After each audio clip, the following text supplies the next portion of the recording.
적을 동원해 가지고 이스라엘을 침략하여 가지고 괴롭히고, 그리고 민족 내부를 분열시키는 작업을 부지런히 합니다. 이 사탄이 작업이 그래요. 자, 이런 세상에서 어떻게 해야 우리가 행복한 교회 생활을 할 수 있겠습니까? 우선요, 교회 생활이 행복하려면 오늘 본문에도 우리에게 힌트를 주고 있습니다만 서로 원망이 없어야 합니다. 원망이 없는 교회라야 행복한 교회가 돼요.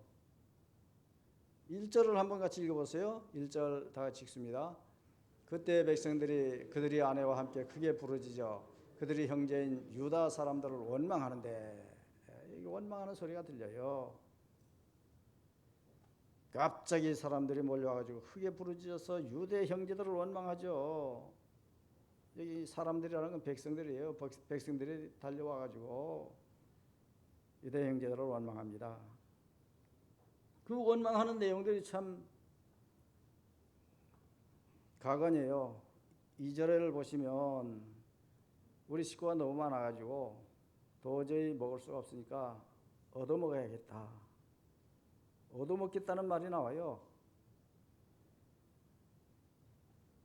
그 다음에 3절에 가서 보면요, 차라리 밭을 저당해가지고 땅을 저당해서 곡식을 얻어먹어야겠다. 곡식을 사 얻어먹어야겠다는 그런 뜻이에요. 또 4절에 가서 보면은 돈을 빚져서라도 빚져서 세금을 내야겠다. 그런 내용이 나와요. 또 5절에 가서 보면은 하다 못하니까 이제는 자녀들을 종으로 팔아야겠다는 거예요. 얼마나 힘들면 이와 같은 이야기들이 나올까.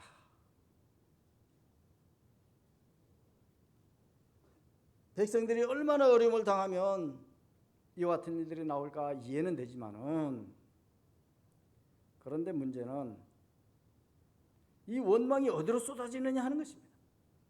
이 원망이 어디로 쏟아지고 있습니다. 여러분, 어려운 일이 가정에 생기면 엉뚱하게도 그 원망을 교회에 연결시킬 때가 많아요.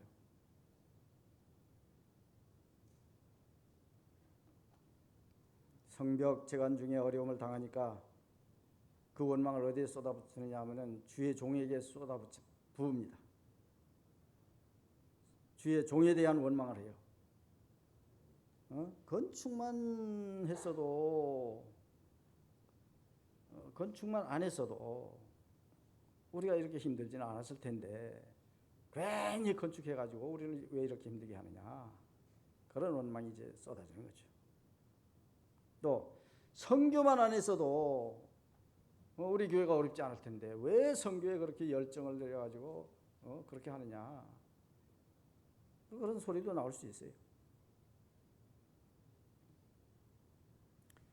무리하게 일을 추진만 안 했어도 뭐 이런저런 별 소리들이 다 나오게 되는 거죠. 원망하는 사람들에게는요, 원망거리가 너무나 많아요. 그걸 다 일일이 다 흉내 낼 수도 없습니다.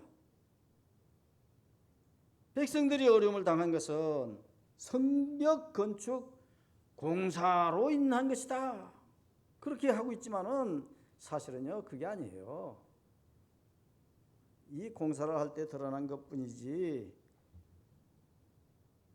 그것 때문은 아닙니다. 흉년도 들었다고 하고 있고요. 또 세금 이야기하는 걸 보면요, 세금도 이미 너무 부과돼 가지고 페르시아에 내는 과중한 세금과 흉년으로 인해서 어려운 일들이 닥친 것이지, 무슨 성벽 쌓는 것 때문에 어려운 일을 당한 건 아니에요. 그러니까 뭔가를 그 거리를 만들어야 원망을 할 것이기 때문에 원망거리를 찾는 거죠. 원망거리를 만드는 거죠. 모든 문제를 교회 일과 연결시키면 교회 생활의 행복이 잃어버릴 수밖에 없습니다. 매사에 일어나는 사사건건 다 교회 때문이다 이렇게 생각하면 교회 생활을 할 수가 없어요. 그렇게 어떻게 행복하게 교회 생활을 할 수가 있겠습니까? 교회 때문에 내가 불행을 당하고 교회 때문에 내가 어려움을 당한다고 그렇게 생각하면 어떻게 교회 생활을 행복하게 할 수 있느냐 이죠. 그렇게 원망하는 나는 절대로 교회 생활을 행복할 수가 없습니다. 어려운 일을 당하면 교회 다니는 아무개 집사 때문이다. 아무개 목사 때문이다. 아무개 장로 때문이다. 아무개 권사 때문이다. 누구 때문에 누구 때문에 그렇게 하게 되면요 신앙생활 행복을 뺏게 되고 말아요. 영적 침체가 일어나고 맙니다. 행복한 교회 생활을 하려면 교회, 성도, 목사님을 원망하지 말아야 해요. 서로 원망하지 말아야 합니다. 어떻게 해야 합니까? 내 인생의 어려움을 누구의 탓으로 돌릴 것이 아니라 나의 탓으로 돌려야 해요. 자기 자신 탓으로 돌려야 해요. 그런 자세가 필요합니다. 내가 지혜가 부족해서 어려움을 당하고 있다. 그러면 지혜를 구할 생각이 나지 않습니까? 내 지혜가 부족하다는 것을 깨달아지면 주여 나에게 지혜를 주십시오. 솔로몬에게 주었던 지혜를 나에게 주십시오. 그렇게 부르짖기라도 할 수 있는데 원망만 하고 앉아있으면 그런 부르짖을 생각도 못하는 거예요.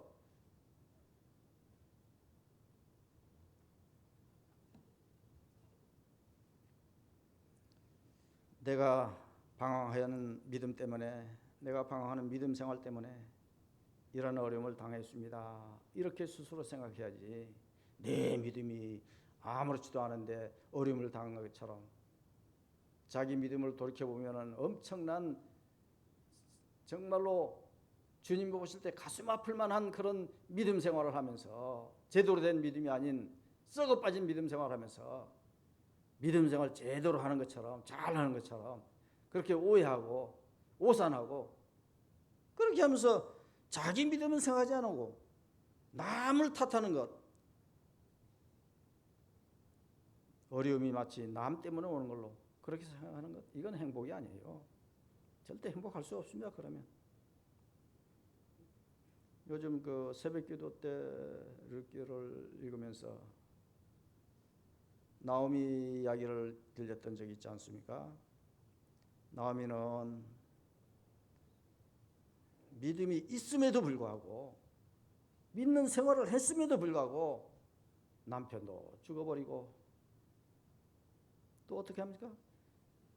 두 아들도 죽어버리고 모든 재산은 다 탕진돼버리고 망한 사람으로 고향을 터덜터덜 찾아오지 않습니까?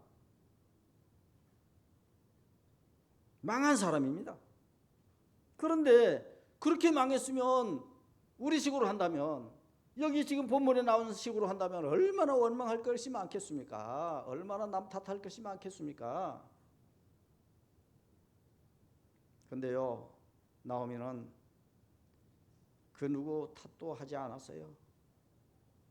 내가 은혜로 살지 못해 어려움을 당했다며 그 누구 원망 없이 다시 올라가서 은혜로 살기로 결단하고 성전으로 돌아와서 은혜로 살려고 힘쓸 때 그야말로 행복한 사람이 되어지는 것을 볼 수 있지 않았습니까? 원망 없어야 행복합니다. 두 번째는 또 어떻게 해야 행복하느냐 하면요 부르짖을 때 행복해요. 부르짖을 때 6절 7절을 한번 같이 읽어보면 좋겠습니다. 6절 7절 다 같이 읽습니다. 내가 백성이 부르짖음과 이런 말을 듣고 크게 노하였으나 깊이 생각하고 귀족들과 민장들을 꾸짖어 그들에게 이르되 그를 너희가 각기 형제에게 높은 이자를 취하는도다 하고 대회를 열고 그들을 쳐서 여기 보시면요 무슨 말씀이냐면 백성들이 어려울 때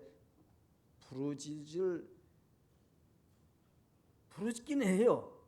그런데 부르짖는 대상이 잘못됐은 거예요. 부르짖는 대상을 잘 골라야죠. 부르짖을 대상이 누구입니까? 먼저는 흉년을 이기게 해주실 주님을 향해서 기도해야죠. 부르짖어야죠. 주님 지금 흉년입니다. 어렵습니다. 우리가 어떻게 살아야 하겠습니까? 주님께 부르짖으면 주님이 지혜를 주든지 열심히 뛰라고 하든지 뭔가 우리에게 그걸 이길 수 있는 길을 허락해 줄 거예요. 그런데 주님 앞에 부르짖지 않고 사람에게 부르짖고 있는 거죠. 느헤미야는 백성들이 부르짖음을 듣고 느헤미야 지도자라도 그 부르짖음을 듣습니다. 주님은 더 드릴 거 아니겠습니까? 그런데 느헤미야는 이 부르짖음을 듣고는 어떻게 합니까? 크게 노했다고 했어요. 6절 7절에 표준 세번역으로 제가 읽어드리면 그렇게 기록되어 있습니다. 그들이 울부짖음과 탄식을 듣고 보니 나 또한 치밀어 오르는 분노를 참을 수 없다. 마음을 억누르며 회의를 소집하여 유지들과 관리들을 모아놓고 어째서 한겨레끼리 돈놀이를 하느냐고 호되게 꾸중을 했다. 백성들의 사정을 몰랐다가 알게 된 느헤미야는 크게 화를 내었습니다. 이렇게 기록되어 있어요. 느헤미야도 화가 났어요. 왜? 지금까지는 그저 백성들이 조용하니까 잘 되는 줄만 알았거든요. 잘 사는 줄만 알았거든요. 그런데 그들이 와서 막 울부짖으니까 그 듣는 소리 하나하나 다 보니까 정말로 들어보니 자기도 화가 나는 거예요. 느헤미야도 화가 나는 거예요. 그러니까 크게 노했다고 했습니다. 그런데 여러분들 아셔야 할 것은요, 화를 내지 말아야 할 주의 종 느헤미야가 왜 화를 냈습니까? 예? 주의 종이 왜 화를 냈습니까? 개인적인 감정이 있어서 화를 낸 것입니까? 아니에요. 느헤미야의 소원은 행복한 백성을 만드는 것이 소원이었고 행복한 나라를 만드는 것이 소원이었는데 들어보니까 하나도 행복하지 않은 거예요. 백성들이 하나도 행복하지 않은 거예요. 느헤미야는 그 원인을 어디서 찾습니까? 결국은 가만히 꼼꼼히 살펴보니까 귀족들이 문제예요. 돈 내는 양반들이 문제였어요. 관리들이 문제였어요. 그래서 귀족들과 관리들을 따로 불러서 사건의 진상을 듣고 크게 화를 내며 책망하고 꾸짖습니다. 그리고 모든 백성을 모아놓고 귀족들과 관리들이 잘못함을 또다시 지적하면서 심히 책망해요. 우리들은 자존심 상하게 개인적으로 책망하면은 그 정도면 됐지. 왜 또 공개적으로 망신을 주느냐고 그렇게 생각할 수 있지 않겠습니까? 그러나 개인의 프라이버시만 생각하면 백성들의 문제가 해결되지 않습니다. 귀족들과 관리들은 먼저 따로 불러서 꾸짖은 것은 자신들이 잘못을 확실하게 깨닫게 하기 위함인 거예요. 너희들 잘못하고 있다 지금. 이 백성들 꼴을 봐라. 이렇게 불행하게 사는데 너희들은 뭐냐? 너희들 지나치지 않으냐? 호되게 책망한 것이죠. 그렇게 그들이 죄를 깨닫게 하기 위해서 책망한 것이고 깨닫고 공동체 생활을 협조를 하기 위한 것이었어요. 8절을 우리 한번 같이 읽어보면 좋겠습니다. 다 같이 8절 읽습니다. 그들에게 이르기를 우리는 이방인이 손에 팔린 우리 형제 유다 사람들을 우리의 힘을 다하여 도로 찾았거늘 너희는 너희 형제를 팔고자 하느냐 더구나 우리의 손에 팔리게 하겠느냐 하며 그들이 잠잠하여 말이 없거늘.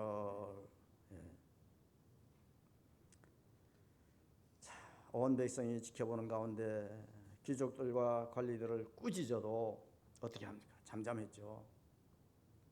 귀족들도 관리들도 호된 책망에도 잠잠해서 말이 없었습니다. 이들이 자존심을 내세워서 반발을 했다면 이스라엘 행복 공동체는 그냥 무너져 버렸을 거예요. 이들이 이기심과 욕심과 교만을 나타냈다면 질서는 무너지고 느헤미야는 지도력을 상실하게 될 것입니다. 이들은 재력가 관리들로 권세 있는 자존심이 강한 사람이었지만은 참고 또 참고 그 책망을 받아들입니다.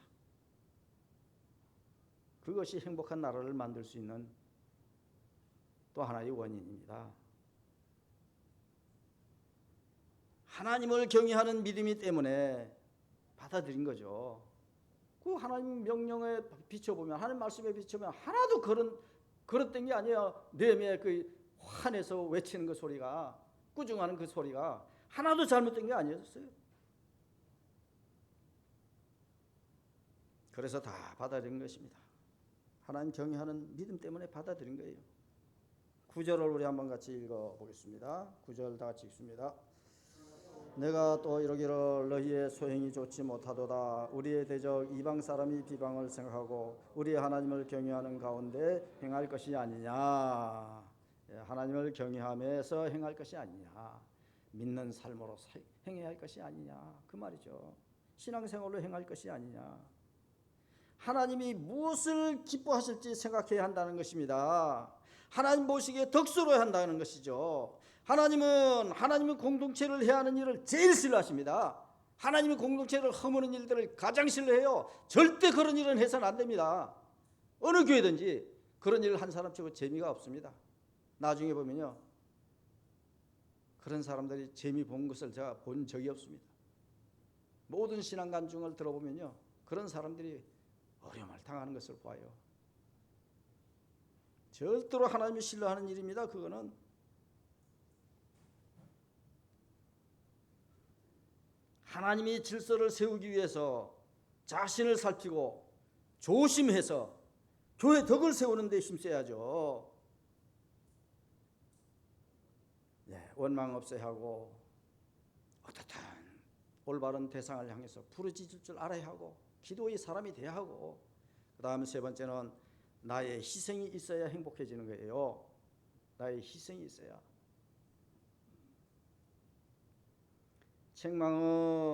책망으로 받아들이면 행복은 깨어집니다. 언젠가 얼마 전에 새벽 기도를 보니까 한심스러워요. 한 30명 나오던 사람이 한 15명으로 떨어져 버려요. 그래가지고 제가 어느 주일날인가 호되게 야단치지 않았습니까? 호되게 야단쳤어요. 새벽 기도 왜 안 하느냐고. 이제 새 목사를 모셔야 할 판인데 기도 안 하고 어떻게 하겠다는 거냐고. 제가 얼마나 야단쳤습니까?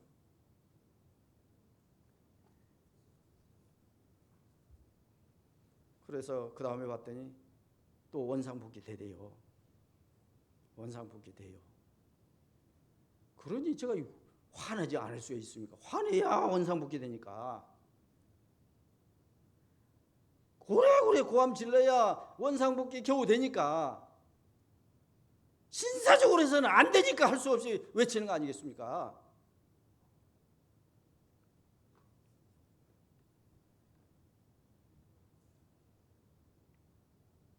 루터는 그런 말을 했습니다.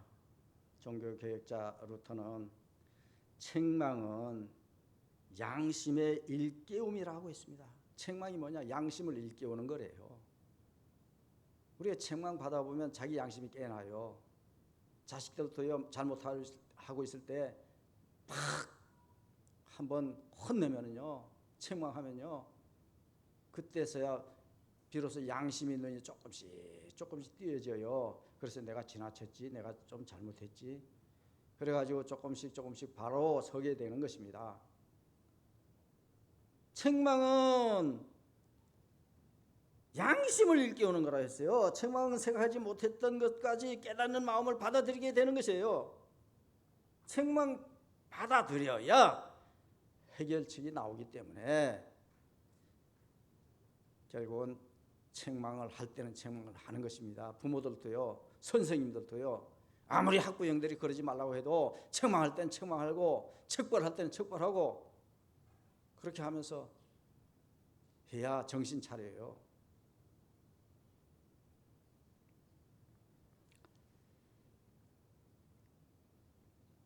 그리고 책망을 하면 결국은 자기 희생을 할 생각들을 합니다. 욕을 먹어야 자기가 희생해야겠다. 내가 지금까지 희생을 못했구나. 그걸 깨닫게 되는 거예요. 해결책이 나오는 게 뭡니까? 책망에서 해결책이 나오는 것은 희생할 일을 생각하게 되니 책망하는 거죠.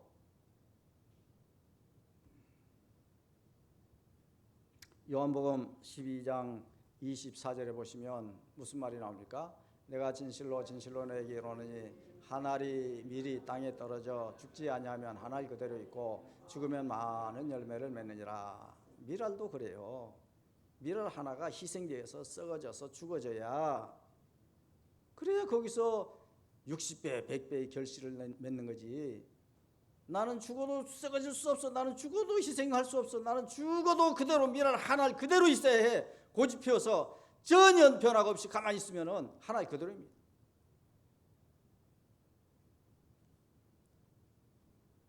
희생이 따라야 해요. 소금도 마찬가지죠. 마태복음 5장 13절에 뭐라고 했습니까? 거기 보시면 너희는 세상의 소금이니 소금이 만일 그 맛을 잃으면 무엇으로 짜게 하리요? 후에는 아무 쓸데없어 다만 밖에 버려져 사람에게 밟힐 뿐이니라. 소금은요 맛을 내기 위한 것인데, 자 나는 소금 노수를 안 하겠어. 나는 절대로 음식물에 나는 들어가서 녹아지지 않겠어. 나는 절대로 소금 그대로 있어야겠어. 그렇게 고집해가지고 만약에 그 고집을 들어주는 그런 일들이 생긴다면, 소금은 그냥 소금으로 있는 것이 아니라 저기서는 보면요 밭에 가서 저 사람들에게 밟혀버리는, 밖에 던져버려가지고 맛도 없는 소금, 이거 뭐 녹을 줄도 모르는 소금, 그래가지고 밟아버린다는 거예요. 던져서 밟아버린다는 거예요. 빛도 마찬가지 아닙니까? 14절 보세요. 그 다음 절. 너희는 세상의 빛이라. 산 위에 있는 동네가 숨기지 못할 것이요. 예. 빛이요, 빛을 발하려면 자기 몸을 태워야 해요. 자기 몸 태움 없이, 자기 몸 희생 없이 빛을 발할 수가 없습니다. 자, 이제 느헤미야가 무슨 희생을 요구합니까? 10절을 보세요. 본문 10절. 무슨 희생을 요구하죠?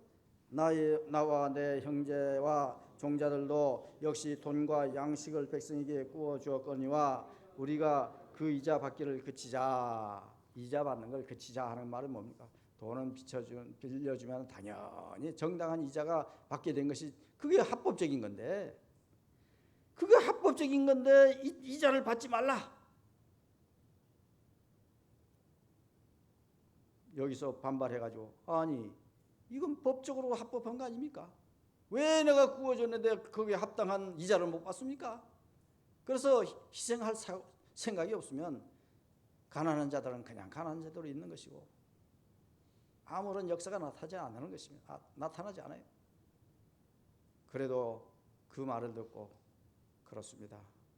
우리가 이거 조금 희생해서 이거 안 받아도 결국은 우리 못 살던 사람들이 일어나서 잘 살게 되면 이게 행복 아닙니까? 다 같이 행복하게 삽시다. 이런 마음들이 생길 게 아니겠습니까? 희생할 때 그런 마음이 생기는 거예요. 11절을 보세요. 11절은 또 무슨 말씀을 합니까?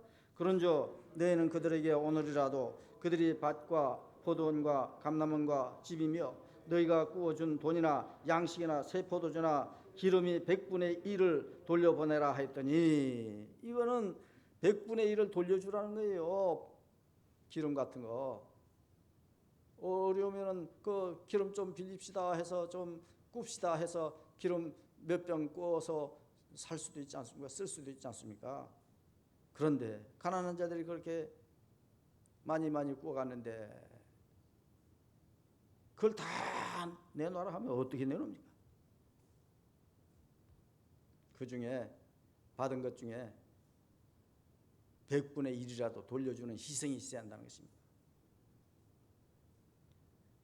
뿐만 아닙니다. 매월 1%, 년 15%씩 돌려주어서 살 수 있는 길을 열어주는 것이에요. 그래서 귀족들과 관리들은 큰 손해를 보는 것이지만은 행복 공동체를 위해서 손해를 감당했습니다. 경제적인 논리로 본다면 법대로 이자를 받았는데 왜 간섭이냐 따질 수도 있고요. 그러나 그들은 어떻습니까? 하나님이 기뻐하실까? 하나님이 무엇을 해야 기쁘게 하실까? 하나님이 뭘 해야 기쁘지? 그 생각을 하게끔 만드는 거예요. 느헤미야가. 우리 민족이 어떻게 하면 행복한 공동체가 될 수 있을까? 이런 것을 생각하고 손해를 감수하는 거예요. 교회 우리가 대방문을 1년에 한 번 하는데 대방문 때 제가 과거에 경험하지 못한 경험을 한 번 한 적이 있습니다. 대부분 우리 서고은 자매님 왔습니까? 서고은 자매님 지금 오고 있다고 저한테 문자가 왔는데 서쪽에서 오고 있다고 하면서 문자가 왔는데 좀 늦어지는 것 같아요. 덥고 길이 막히고. 근데 이 서고은 자매님이 청년입니다. 청년, 여자 청년, 직장 다니는 여자 청년이에요. 근데 방문하다 보니까 우리 집에도 와주세요 하고 섰다가 우리를 영접해 드리는 거예요. 그 지역을 방문할 때 혼자 와서 사는 그 여자 청년이 그래서 딱 들어갔더니요, 방 가운데 거실 가운데 상을 딱 마련해 놓고 거기에 과일도 음료수도 딱 마련해 놓고 또 봉투 하나 딱 마련해 놔서 그래서 예배 드려달라는 거예요. 청년이 대방문을 초청하면서 내 사는 집에서 예배 드려 주십시오 하는 일은 제 40년 목회하는 동안에 딱 한 번이었습니다. 서고은 그 자매 한 분이었어요. 오늘 그분이 이제 결혼할 남자하고 이제 여행하면서 돌고 돌아가지고 우리 교회 들리겠습니다. 오후 늦게라도 목사님 찾아뵙겠습니다 하면서 이제 전화가 와서 또 문자도 오고 해서 지금 어디 왔느냐 했더니 지금 서쪽에서 출발해서 오는데요, 너무 길이 막히고 그래서 좀 늦어질 것 같습니다. 저는 그분이 그 대방문 대원들을 맞이했던 그 모습은 죽어도 잊을 수 없을 것 같아요.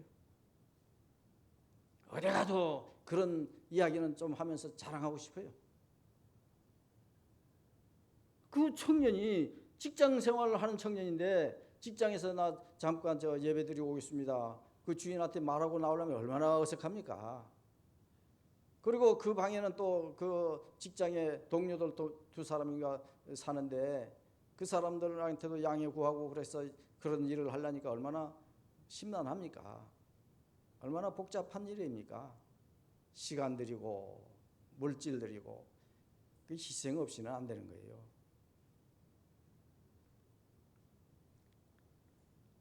12절을 한번 같이 읽어보면 좋겠습니다. 본문 12절 다 같이 읽습니다. 그들이 말하기를 우리가 당신의 말씀대로 행하여 돌려보내고 그들에게서 아무것도 요구하지 아니하리이다 하기로 내가 제사장들을 불러 그들에게 그 말대로 행하겠다 하고 맹세하게 하고. 자, 여기 보시면 손해를 봐도 자존심이 상해도 순종하겠습니다. 순종하겠다. 그렇게 했어요. 이렇게 할 때 확실하게 정리하기 위해서 제사장 앞에서 서약까지 하게 했습니다. 사람은 변심이 심해요. 앞에서는 큰 소리 치니까 예예예 그렇게 하겠습니다 해놓고 뒤에 가서는 너나 잘라라 하고 그냥 안 해버리면 그뿐 아닙니까? 그런데 그렇지 못하게 하기 위해서 더 책임감 있게 하려고 서약까지 하게 했어요. 이 말은 교회 일은 확실하게 해야 한다는 거예요.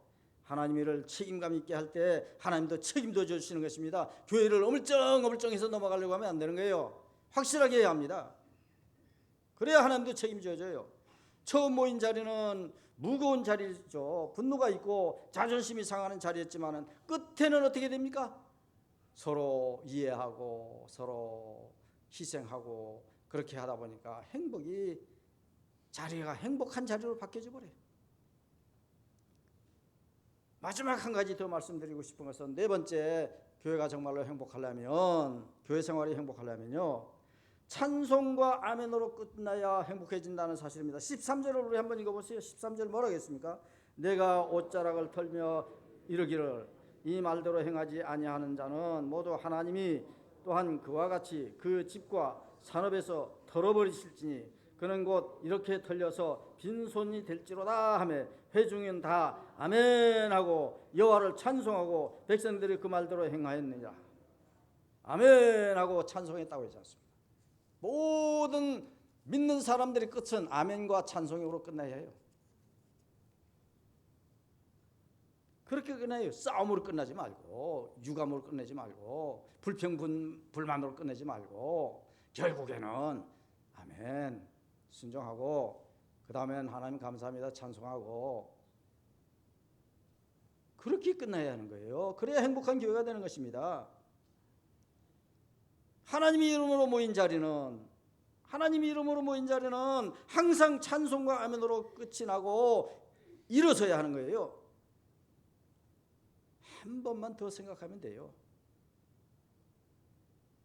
내가 어떻게 하는 것이 하나님이 기뻐하실까? 한 번만 더 생각합니다. 어떻게 하면 모두가 행복하게 교회 생활을 할 수 있는지 한 번만 더 생각하면 되는 거예요.